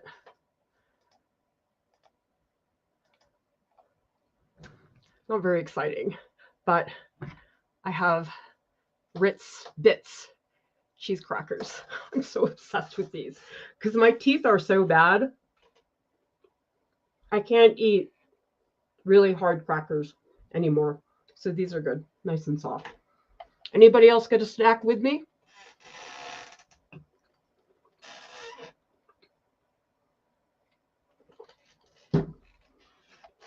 That was a good guess, Amanda, because I'm really obsessed with these Nature's Bakery cereal bars because I used to get them from Trader Joe's. And the ones from Trader Joe's were so sweet. Couldn't eat them. But the Nature's Bakery ones are really good. I basically live on those when I travel.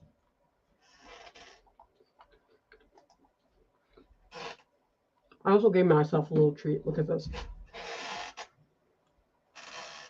I got myself a Japanese jelly. I'm so obsessed with these. I was eating so many when I was in Japan that my niece was like telling me, don't eat so many jellies. That has a lot of sugar in it. You shouldn't eat so many. I'm like, you're 12 years old. Like, why are you telling me not to eat stuff? She's super cute. I love my niece. So now's the time. If you guys want to pick my brain, ask me questions. Now is the time because I need to eat. I really should just be eating dinner, but I really want to start these. I probably should start the other two. This one's not super far along, but it's got the basics. So maybe I'll do that next.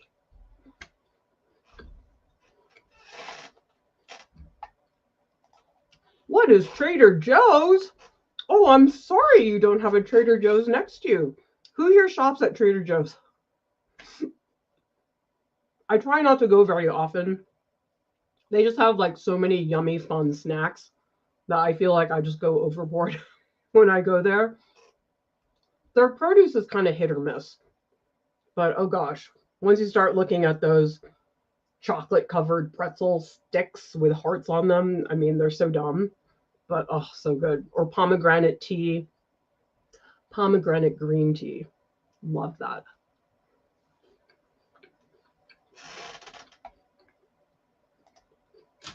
Aldi? I never heard of that.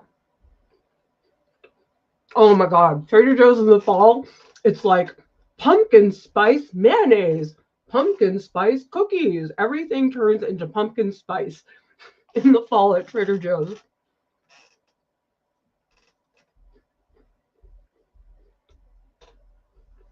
But I like their cheese crackers better. But Trader Joe's for me, it's not that far, but it's far enough and out of the way enough that I don't go very often. So tell me in the comments, what's your favorite snack? This is mine right now, but I like to rotate things in and out.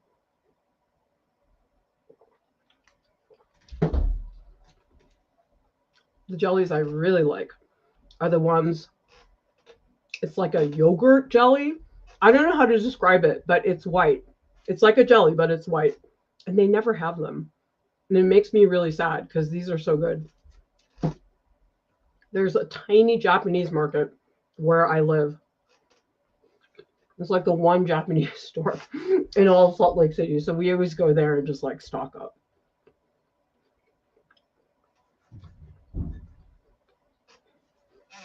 So I'm going to take a minute just to eat. And how about you guys get questions into the chat? Anything you want to talk about? I know this is kind of a weird live stream because I'm like working on personal stuff, which I typically am not doing. Like usually on a live stream, I'm trying to show some technique. We're talking about new material. Today, this is like my personal work. So it's a little bit of a weird stream. Not typical of what we typically do. Oh, a lychee jelly, yes. I always get that whenever I get bubble tea. The only bubble tea we have here is the Kung Fu tea. That place is good, but I had really, really good bubble tea when I was in Taiwan, and that kind of spoiled me a little bit.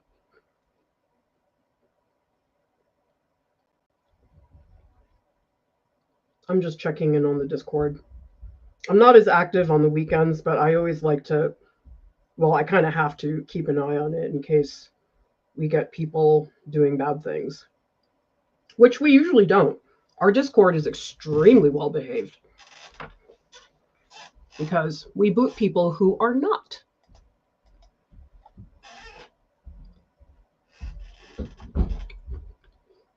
Tell me in the comments, what media have you been using lately?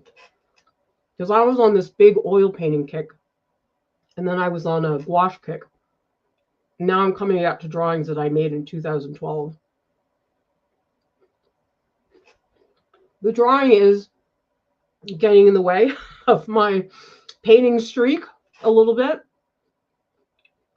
because I was starting to get into the rhythm of painting because of both of those marathons, and now I'm kind of stopping it.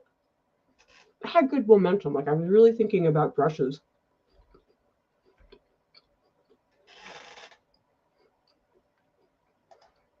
Oh man, Salinas boba tea place, 100 different options.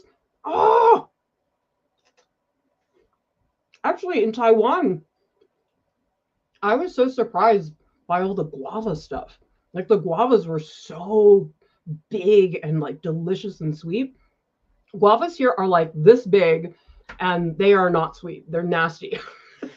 And so there's like guava everything in Taiwan. It was so good.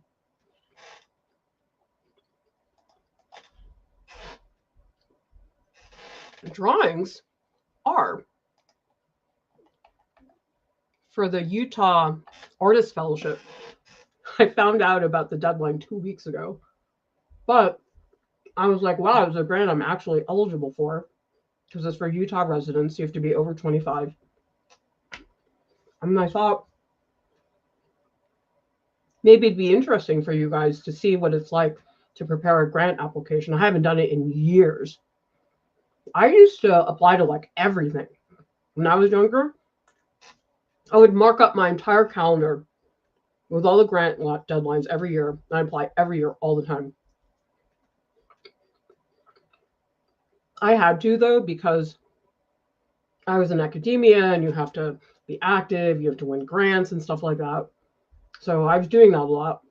But now that I'm doing this, I didn't apply for really, like, oh my God, I probably haven't applied in like 6 years. It's a really long time. Because the thing about the grants is they want a very particular type of work. So, for example, some of the illustration work I've been doing is not what people get grants for. It's usually very fine art, very academic. And so I really didn't have the work because also the grants want work that's recent. You can't put in stuff that's from 10 years ago. Usually it's 2 years. I was surprised. The Utah Fellowship was 5 years. I was like, wow, nice. So you guys all get to see me prepare the grant application and then see me not get it because they're so competitive.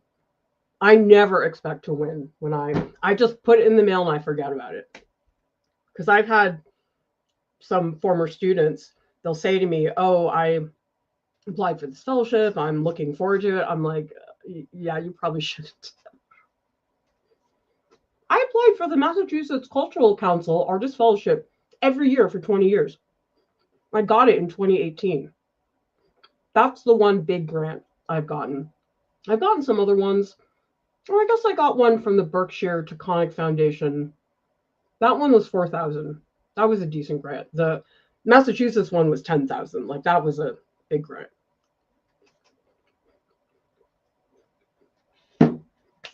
I was probably like 40 something when I got that grant. Okay. It's Japanese jelly time. I'm going to turn off the sound because it's very slurpy. But I do see some questions. Jen says, streams are simultaneously great and dangerous because I feel so inspired. Want to try lots of new things. Oh God, that's my brain. I'm like, oh, I want to do this. Oh, this looks fun. I don't know how I get anything done, honestly, because yesterday I was eating dinner. I remember this exact thing. I'm eating dinner and I'm thinking to myself, oh, okay, you gotta make serious progress, Clara, for these drawings for the grants to do on Friday. And I'm thinking, oh, I want to edit that Tony Janello studio visit. Thank goodness I didn't. I shouldn't have. Like, I really needed to work on these, but I didn't work on them yesterday.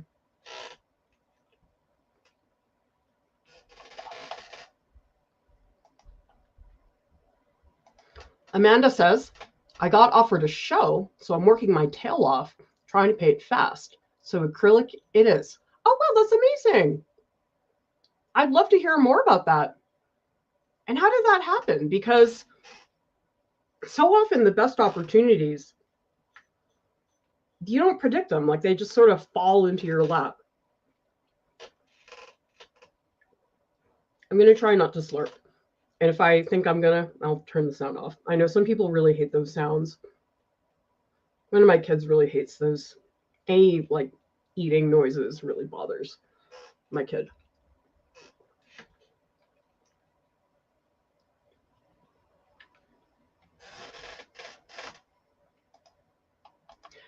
Yeah, I don't blame you. We have so much going on all the time. You guys should see, I finally put together a bulletin board of all the content we have in progress at whatever stage. It's just so many. It's absurd. There's stuff that I shot last summer that we're still working on.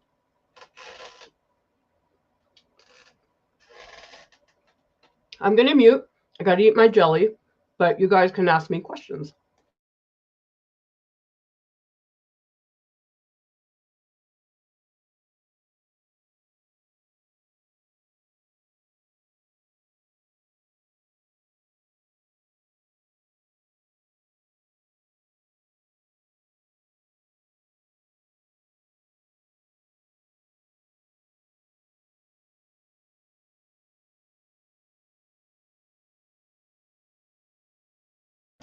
Do you see how exciting it is being an artist? You eat crackers and you space out. Like, spacing out is very underrated. I love that when I'm working, I just will sit here. I won't do anything else. And I won't think about checking my phone. I won't think about what's for dinner. I'll just sit here and space out. How many of you do that? Tell me if you space out. I don't space out very often because I'm always trying to get a million things done. So spacing out is not something I typically do, but I always do it when I'm working. And it has to be my personal stuff. If I'm editing something, that's not the time to space out. The thing that's annoying about editing is you can't listen to music while you edit. It's kind of a bummer. And that's why I think editing is really exhausting. Like, you have to listen and pay attention.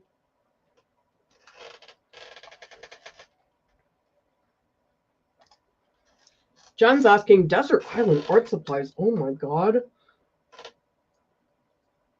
It wouldn't be charcoal because I could make charcoal on the island. I'd have sand. I could probably find some berries to dye things. So that's the first question. You have to think about, what are the art supplies that you could make on the island? And then you have to fill in with the things that you know would be impossible on the island. So, okay, what would that be? I feel like I'd want something that didn't run out. Like, for example, I don't think I'd want paper because paper is too delicate. I'd need to, oh, I know what I would do. I would have a wood mallet, the rubber one that I like. It's called Wood is Good. That's a company. And I'd have wood carving tools. And I would just become a wood carver because there'd be a million trees on the desert island and I could just carve them. That would be really fun. And then I wouldn't paint either. Like I don't want things that run out because I want to build a life as an artist on that desert island. And tell me in the chat, what are your desert island art supplies?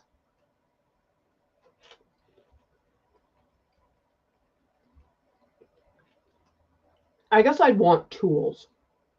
Any tool that would make things.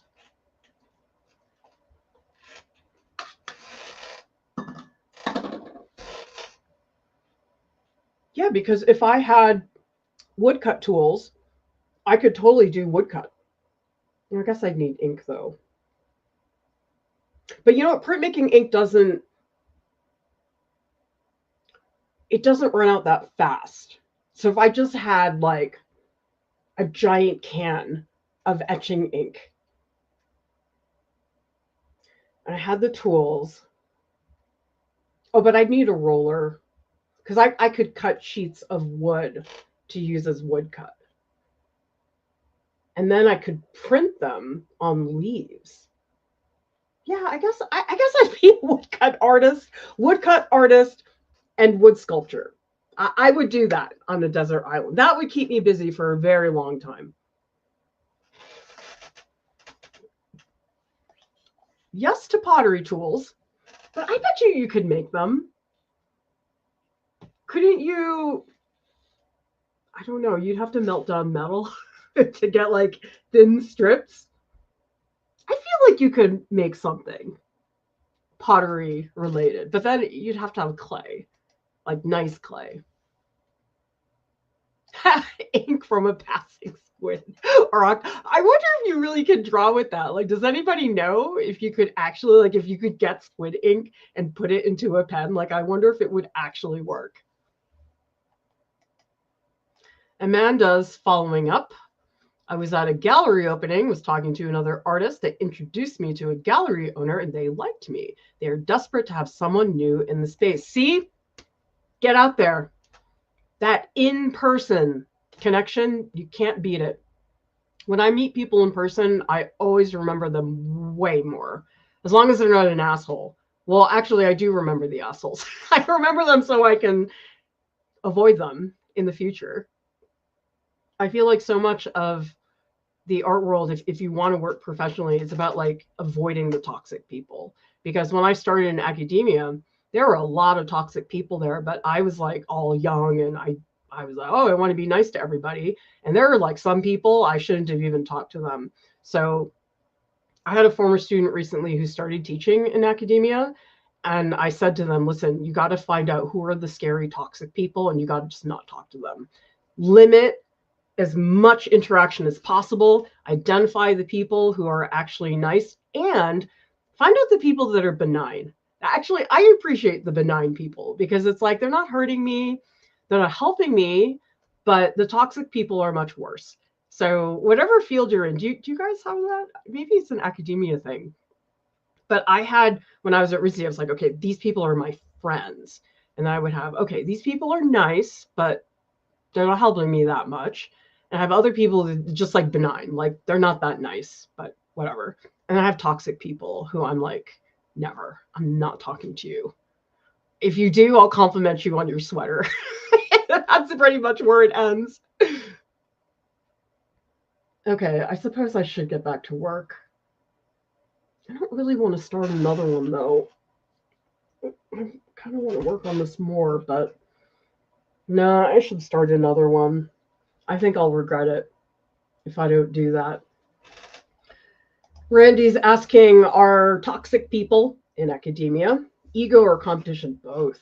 Oh my gosh, every time there was like a new faculty member, people were like trying to figure you out. Ugh.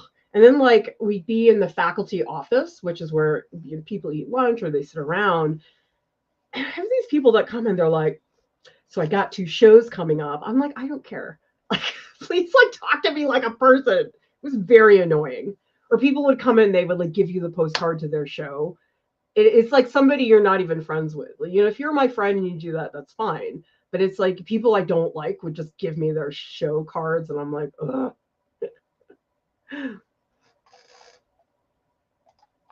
Randy's asking, have you seen people change from toxic to respectful? No. Once you're toxic, you're toxic. It doesn't. And these are things you can't learn to not be an asshole. Like you're an asshole. Maybe some people do, but tell me in the comments, do you guys think people can change? Because I don't think they can. I think if you are somebody who's toxic, you stay toxic. I don't think that you change, but maybe I'm wrong. Maybe you guys have some examples. And if you have like a good moral ground, again, I don't think you learn that when you're 35. I think that starts from when you're a kid, how you're raised and all that stuff. To sound like an old fart, I'm so tired of people having just terrible manners. It really makes me mad. And so I'm sort of really on top of my kids having good manners because it bothers me so much. And they probably don't like that I do that, but it just makes me insane when people just no shame, no manners. It really makes me mad. Sorry. That's just me. That's my hang up. My other hang up is never wasting food, and my kids hate it, but I can't help it. Like they'll give me a plate and to put away, and I'll look at it and say, finish it. Even if it's like 3 little pieces, I'm like, you got to finish it. Okay, let's start another piece. Okay, let me get this one down. Okay, so these are the two. And you can tell me while I'm getting set up with the new pieces whether you think people can change or not. I don't think they can, but that's my opinion. Maybe you feel very differently. Okay,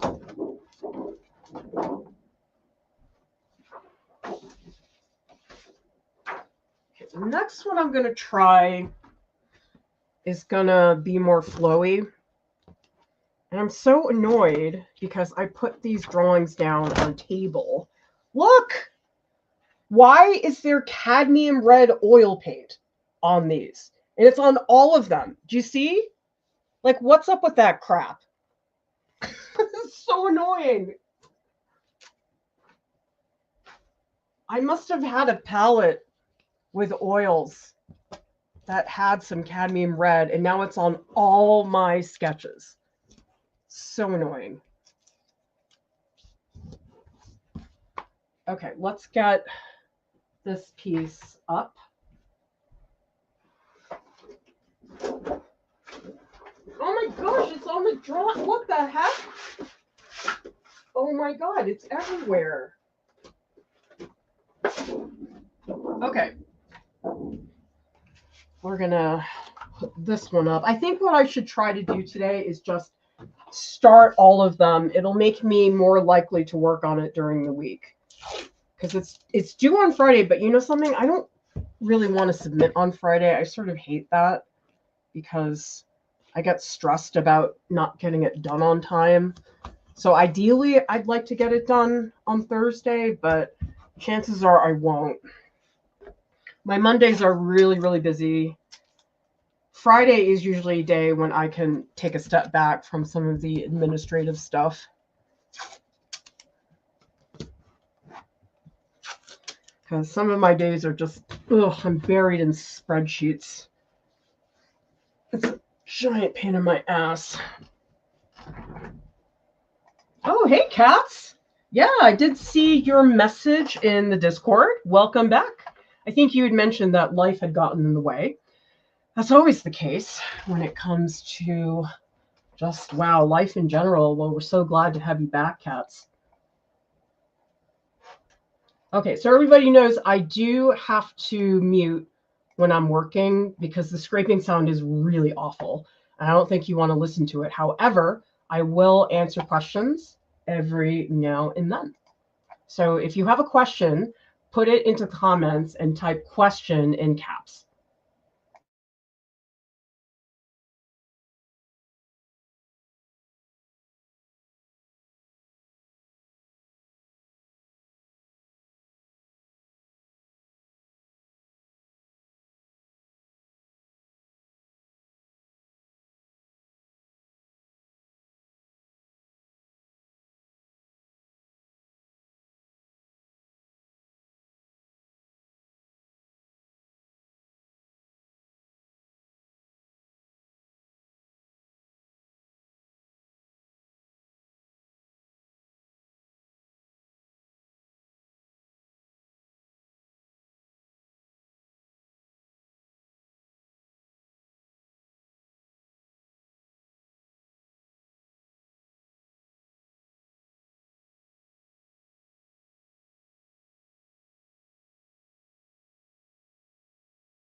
Hang on, everybody. I got to go grab a pair of pliers, and they're downstairs. I'll be back. And I do see questions from cats and 10 by 10. I will get to those in a little bit.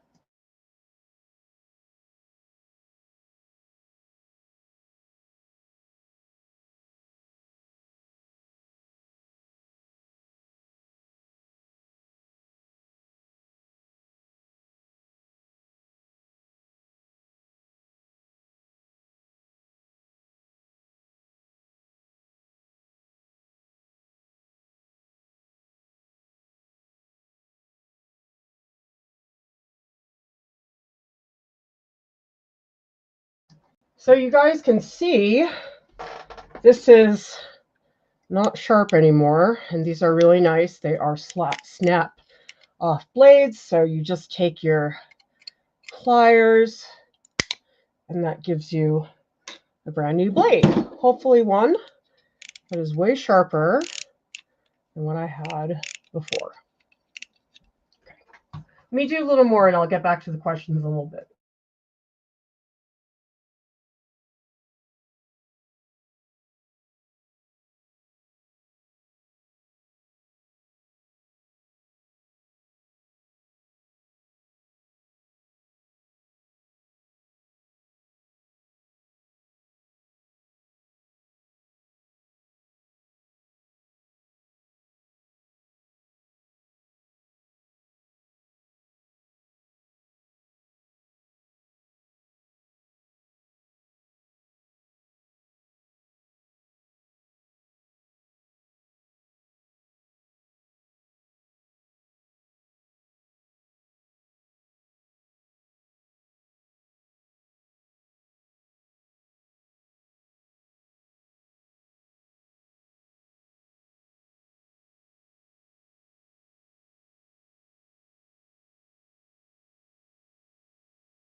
All right, let's answer some questions that you guys have for me in the chat.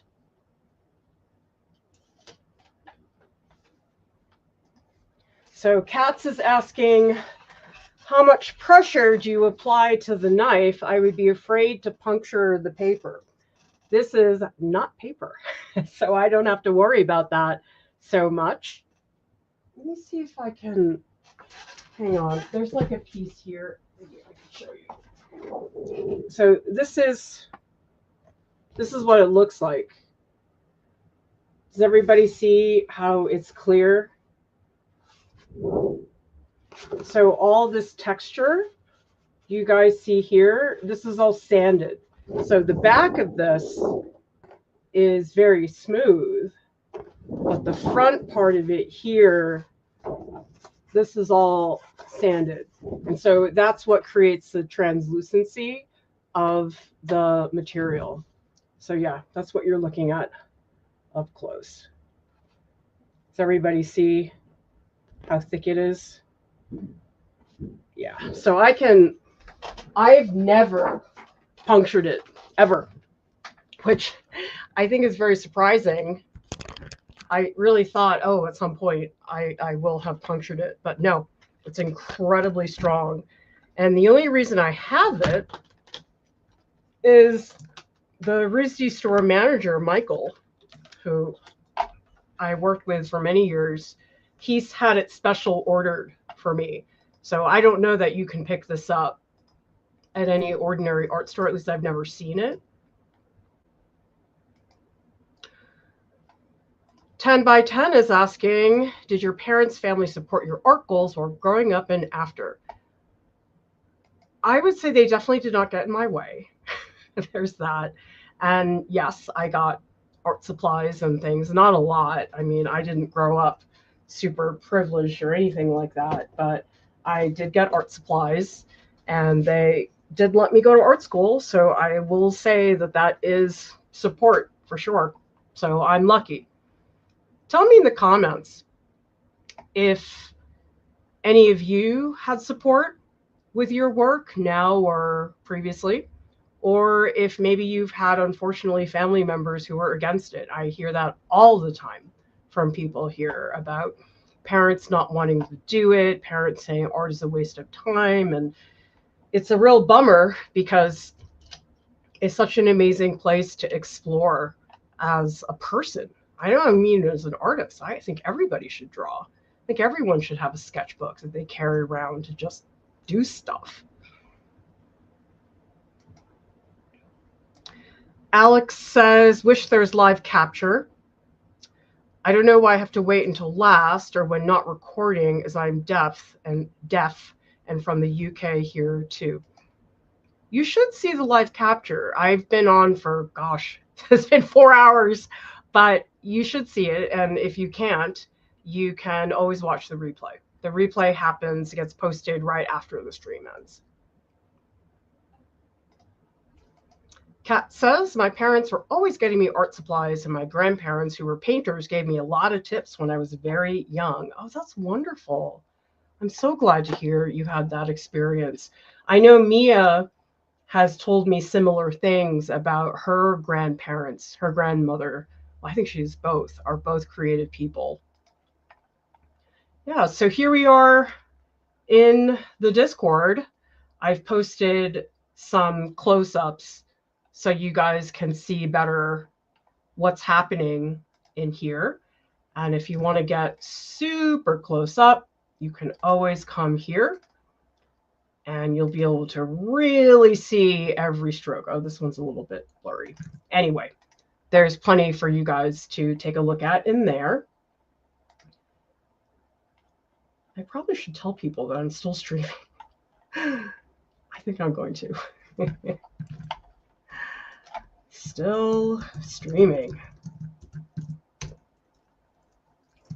Gotta get these drawings done for Friday. And remember, everybody, if you want to post stuff, ask me questions, you can put it in the Art Alongs channel. Alex says, my family let me down, but I'm currently in university. When I see your videos, I keep my, sorry, I don't know what word that is, inspiration ideas. Thank you. Yeah, you can always pick it up at a different time. Nobody says that you have to keep doing it straight through. Life happens. Here, you guys can see my horror of a closet. Every time I'm like, I'm going to keep it. It's not. It's never clean. It's horrible. Randy's asking, have you ever finished an artwork before you were meant to finish? Ha! In my dreams. Like you were satisfied before you got to the end. Probably not. Pretty much I'm never satisfied. I've had pieces like plein air where I just stop, but that's because it rained or because my kids were yelling at me. But that's not really satisfying. That's kind of a bummer. But I expect that with plein air. Plein air, I never expect to have enough time. Alex says, nervous about next step as an artist. Get a sketchbook. Sketchbook is really nice. Just for really simple things. Doesn't have to be anything grand. And I do think it's really fun that you're here. You're here talking to us about art stuff, and that counts too. You don't always have to be making for your creativity to come through. Selena says, mine was supportive. I have issues from my mom asking what my plan was. Others saying, oh, you're going to be an artist. You know, does it make any money, right? Yes, I've heard that conversation 8,000 times. I'm like, who do you think designed that mural that was outside? Those public art pieces, artists get paid for that. There's public art funds. I'm not saying that's a reliable income necessary, but this myth that nobody pays artists, I'm like, look around at all the graphic design that's in your life. Somebody designed that. Oh, good. Kat says places that are supposed to be mildly messy. Mine is not mild. It's like things crashing. It means you live in your house and the closet is doing its job. Yes, that's exactly it. I think the worst is when I come back from a trip. Like I was in Rhode Island recently, and I hate coming back because I inevitably have so much catch up to do that I don't have time to like really unpack and organize. And that week after I'm back from a trip stinks for that very reason.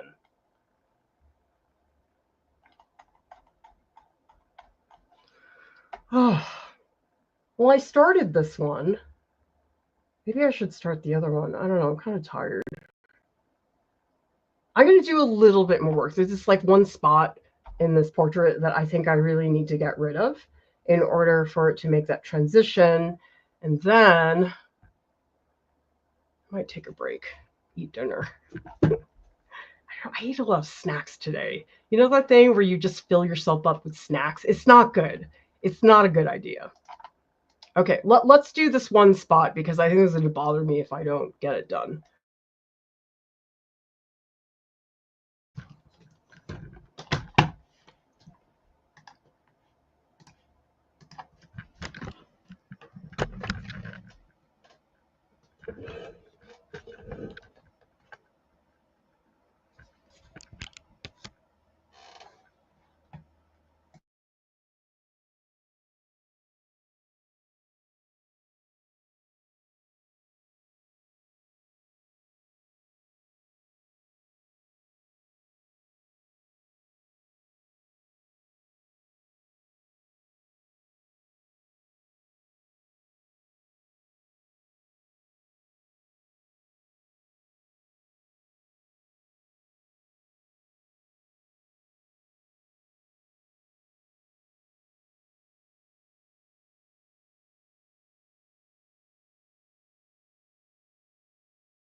All right, everybody. I think it's time for me to start the last drawing. Whew, I'm tired. I got to do it, though. I got to do that last drawing. Zach says I've been learning copperplate engraving, plus some YouTube. Finally feel that I'm getting it. It's a great feeling. Oh, that's awesome. I've done copperplate engraving. It's so freaking hard, though. I think I just, I don't have the patience. Plus, my former professor, Andrew Raftery, is like a master of engraving. So I don't know. I just feel like I can't do it when he's around. Okay, we're going to get another drawing going.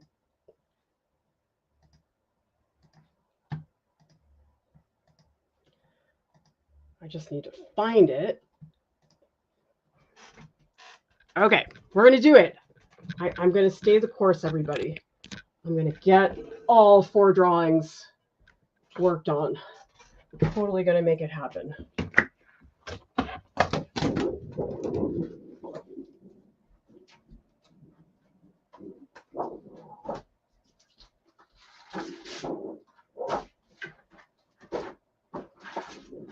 All right. This would be a very good, productive day if I get all 4 going. I'd rather stop right now, but I have to finish this. Gotta just get to that point. It'll just make it so much easier. Like once things are started, it's so much better. The starting is the hard part. Do you guys agree?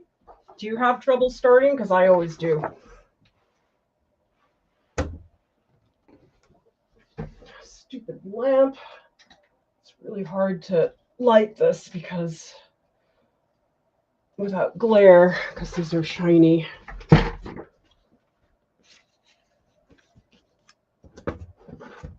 so this is the last one I'm going to work on.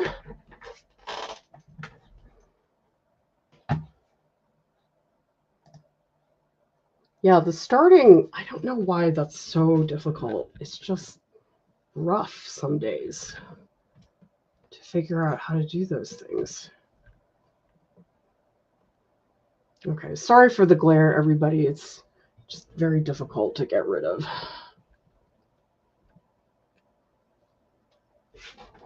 All right, let's do it.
All right, let's check in. Whew. Oh God, I'm really tired. I think I need to go have dinner and then come back. But I'm so glad you guys are all here with me. Thank you so much for hanging out, and I will see you next time. Bye.